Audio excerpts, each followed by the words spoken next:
This is AM 1170, The Answer.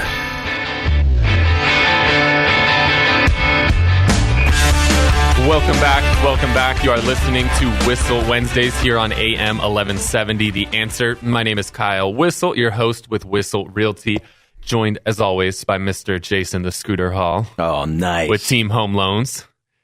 Jason, you're going to go get that scooter and go play some Pokemon this weekend. You know what?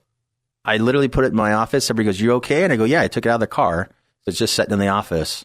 It's kind of like a frame, like all my Charger footballs and Charger jerseys. So it's going to, I'm thinking about putting it in a frame and putting it up there. That this is what Mr. Hall rode around for a week and a half. I love it.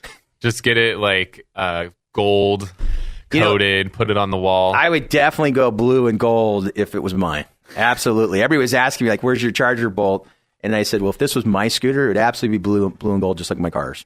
You could go George Costanza and get your own handicapped office and restroom. I haven't seen that, but I know who he is. But I never watched. Jason's older. He already has. I never watched that the stuff. Safety bars around the perimeter. You guys got to plan ahead, right? Yeah. So when he sits down, he needs to use the bar to get down in the seats. Awesome. Yeah, I got it all set.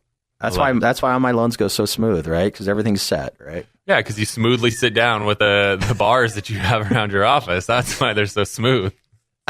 We love you, Jason. Thank you, sir. And your many years of experience have helped many clients. Yes. Again, if you weren't listening before the break, we're having a thank you barbecue this Sunday, noon to 3. It's for all of the clients of Whissel Realty and Team Home Loans, all of the listeners of Whissel Wednesdays, 12 to 3. It's a awesome adult and kid-friendly event. There's big inflatable obstacle courses, all kinds of games. Tons of BYOB for the adults. Awesome barbecue from the same people that cater and Petco apparently Park. Pokemon. And there's going to be Pokemon lures there. So anybody who's under 30 apparently loves this. So you can tell your under 30-year-old kids like my two that are 23 and 25 probably know about this, that Pokemon will be there. I love it. So again, if you're interested in attending, 619-663-SELL, 619-663-7355.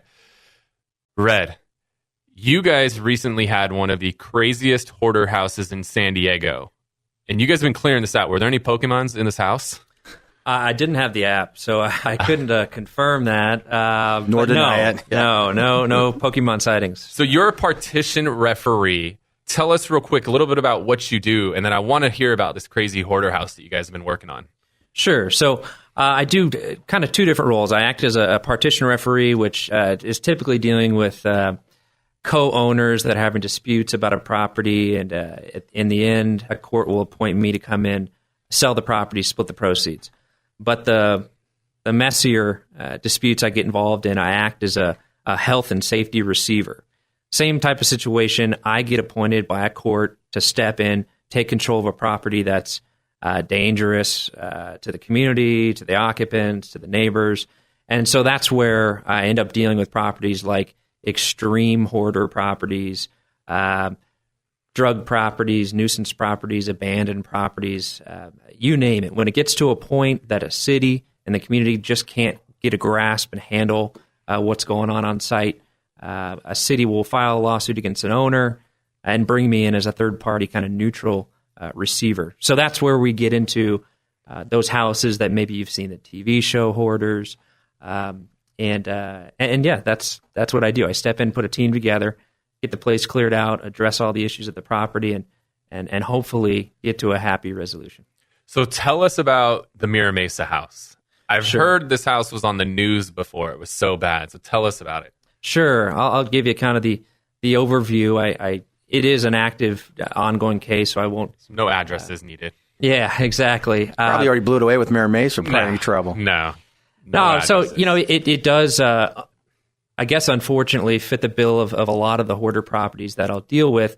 And it all typically starts with a neighborhood that simply has put up with an issue for so long, complained to city council, complained to town council, complained to the police, until it becomes such a problem that, in this case, the city of San Diego stepped in and filed a lawsuit against this owner and asked the judge to have me appointed. So in this case, a lot of the same tendencies that I do see in these hoarder-type properties, accumulation of just junk, huh? They just accumulate stuff, everything. Junk. Everyone's got their own way of describing it. What I have learned through dealing with a lot of hoarder properties is, I'm not going to get this saying correctly, but what one man's treasure is another man's piece of trash, something to that effect. But Jason's in vice versa. studio, so I mean, we're used to things not being perfect. Yeah, Cool. that sounded pretty good. that's about right. Yeah. That's about right. But the idea is that I've had, I don't want to call it a luxury, but I've had the experience of trying to understand how somebody can get to that level. There are, maybe not this property, but lots of properties I deal with, you'll see stacks of newspapers neatly stacked from the 70s, the 80s. You know, they got the LA Times from 1974, and they're not parting ways with it. No way, no two ways about it. They are not letting go of that. It's important to them. A lot of collection. And they want to see it. They don't even want to store it like in a storage facility. No, right? they want it there. They have specific places for everything, to the point that a lot of these places, my initial walkthroughs, you turn sideways and you knock are something shuffling down. your feet through those narrow little entry hallways. And honestly, it gets to a point where a lot of the properties I deal with, the occupant, the owner of this property, who a lot of times anywhere around San Diego, this is hundreds of thousands of dollars worth of property. It's gotten to such a point that they willfully are sleeping outside because they have filled their 3-bedroom, 4-bedroom home full of items that are important. That's pretty bad that you actually sleep outside. Yes, and it's You'd rather sleep outside instead of putting your stuff outside or in storage. right. Wow. So then there's always different aspects. You see a lot of animal hoarding as well. And again, there's So what type of animals do you see? Like, give us examples. dogs and cats. Lots of dogs and cats from So you've seen more than 20 cats? certainly. Wow, like how many's like, what's considered hoarding? More than 4? Well, It's some That's number. a good question. You know, Hoarding it all is- depends on how big your property is and all the stuff like that. Right, like Sure. Brian in studio, our photographer, he's got a large number of cats, but he still takes care of them. There you go. He's very much on top of things, but he's at a point where he might have to sleep outside soon to make more room for cats. well, I may be hearing from the city within which you live. It's Santee. Right. But I get, I deal with a lot of different entities when I get involved in these. So one is animal control. And so, animal control, whether or not it's deemed hoarding, in their minds, of course, they'll come in and decide, is the pet, be it a cat, a dog, Safe. is Right. it safe? Is it it being safe? fed? Is the neighborhood safe? Right. Right. Is the home safe? Anybody else that lives in the home? Right. Those are all things they're looking at. Right. Because exactly like you said, you got a rural area and you're taking care of these pets. It's not an issue. It's when So Kyle has a pig farm in Ramona, and literally they put a farm up there, and they've put it all together to where how many pigs can you house safely? Well, being that this is recorded, I believe that the zoning for the county of San Diego says that we can have 8. So Okay. we have 8 of them right now. So 8 pigs is an example. Right. Gotcha. Right. So, and then the natural, next step to this accumulation of stuff and potentially excess amount of pets and their waste is that then you get the rodents. So you get lots of mice, rats. Cockroaches. Fortunately, I've seen, multiple possums inside the house. And it just gets out of hand to the point where it's sometimes houses are so filled from the interior, they will come out into the front yard. So no matter outside how yard. bad you have it, usually somebody has it more difficult. Like my Absolutely. wife thinks I'm a hoarder because I hold stuff for like 5 years. Part of that probably, she literally, when I go on vacations without her, she sells and gives away all my stuff. Usually just gives it away, right? Or trashes it. And I, like 6 months later, I don't even notice it's gone. And I go, hey, where's that one thing? She goes, oh, when you were gone 6 months ago, honey, I didn't think we need that. So let's just go buy another one, which of course, being a guy who was very poor in San Diego, I can understand why some people hoard and keep onto stuff. If you grow up with nothing and you see certain value in it, that's part of the disease that comes in there. I think if you grew up pretty well off and never needed anything and never missed anything, it would probably be much easier to let things go.